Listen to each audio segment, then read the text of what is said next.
What's up guys, Ashtinho Plays it and welcome back to the FIFA 16 Sheffield United Career Mode series, and today we have episode 12 of season 3, so yeah, 3 games as always, and we have got them against Stoke at home in the FA Cup 5th round, and also Stoke again in the league away from home, so also got Manchester United at home in the league as well, so yep, I mean it should be a pretty good episode as always, I hope, and yeah, here we have the team we're going to be playing, and Gnabry is playing at left mid, which is an interesting choice of mine, I will admit.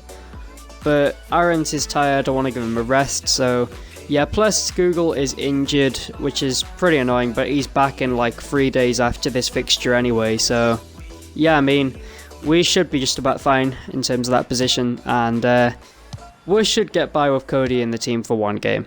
I'm pretty confident we can. Anyways, needless to be reminded, I guess, that we have gone through replays in both of the previous rounds. Brighton in the FA Cup 3rd round took us to a replay, and then Bournemouth after them took us to a replay as well. So we've came out of them relatively unscathed. We are still in the cup, and early on we could have gone a goal up. Dicko passes it to Burns and he should finish, but he doesn't. He puts it wide, and he from a corner, appalling defending, falls to Roland, and what on earth is the keeper doing? Diego Roland's shot was straight at him, and he's just let it in. I mean, what on earth was that? But anyways, a quick response was really needed for us in order to stay in the contest, and Burns here almost finds it by passing it into Cody, but his shot is saved, parried out, and Agard pounces, so it is an immediate response, and it is just what we needed to make it 1-1, so yep, and now we are right back into the contest, and at half time that is what the scoreline was. It was 1-1, so one apiece, and a real chance for us to go ahead in the second half and win the game. So yeah, I mean it could go either way, but early in the second half we get a bit lucky here not to lose the attack altogether, but Tolisso keeps going and he gets the shot well saved in the end.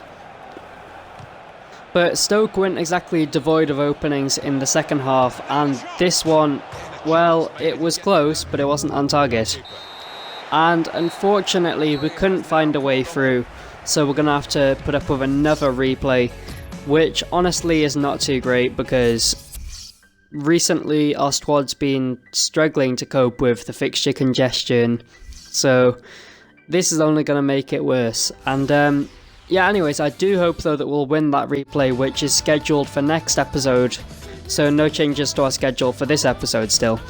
And we have another game against Stoke here, very close afterwards, and it is away from home in the league this time, so yeah, as you can see, team is back to normal with our consistent starting lineup, and that should be able to get us the points, or at least I hope so, because this is the same team I fielded pretty much to beat Stoke 4-1 earlier in the season, aside from maybe the odd change here and there. So yeah, anyways, we did in fact beat them 4-1 as I said earlier in the season, but given the recent game in the FA Cup, the last game in fact, you know, you can't really rely on things going the same. So we have our work cut out to try and get 3 points in this one, and we have to play in our green kit because, you know, kit clash, not fixture clash. They're two totally different things I can assure you, but there is no excuses for giving the ball away like that, and we nearly got punished for it, but we didn't. They've worked this attack very well. And then gave the ball away again here in a dangerous location, and it's well saved in the end. Needed to be, but despite being under the cosh in the early stages, one counter-attack can prove lethal, and here Dicko looks like he's going to score. He does, and it is 1-0, and we haven't really been in the game at all, but yet we are the ones to score the first goal. Absolutely ruthless counter-attacking football, so fast and so hard for them to deal with. They didn't deal with it, and the ball ends up in the back of the Stoke net for 1-0. the ball didn't hit the back of the net on any other occasion, for the rest of the first half, so it was 1-0 at half-time, and that suits us very nicely. Early in the second half as well, early attack, Burns with the run straight down the right wing, doesn't find any opportunities. A free pass move to switch it and get it into the box, and it ends up in the back of the net again. It's easy as 1-2-3, just one pass from Burns to get it across the field, another from Declan John to get it to Aarons, and a third pass of the move to get it into Dicko, and he heads it in. It really is just that simple, and it was a very good goal for us to get. 2-0, and we look to be cruising, but in the late stages they pull a goal back, albeit through a centre-half, but yeah, they'd created little up until that point, and it looked to be little more than a consolation. And Gnabry, who hasn't scored yet since signing, looked as though he might add to it. He in fact does add to our advantage in the game, gives us the 2-goal cushion back, and it's 3-1. Seals off the game, and we win the game 3-1, and that is a great result, first win of the episode, and it just goes to show that counter-attacking football can be so ruthless and so effective away from home, even when you're not playing that well. So, yep, 3 goals and 3 points. Crystal Palace.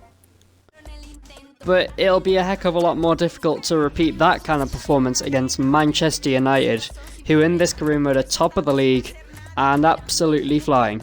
So, it's going to be a difficult one for us, a very difficult one in fact. But we're not going to change anything about our philosophy of how we want to play. We are just going to do our thing against them and hopefully get something out of the game. It's going to be difficult, but I personally don't see why I should change my style for a game in which it's all about just expressing yourself and making a name. So, yeah, we're going to be brave and try and play a 4-4-2 against Manchester United, and we'll see if it pays off. Now, we did lose 4-0 to them earlier in the season trying to do that, but albeit whilst we were on a very, I would say we were in a difficult patch at that moment in time, because, the goals were starting to dry up and our form was starting to dip. So, yeah, this should be a different kettle of fish, or at least I would hope so.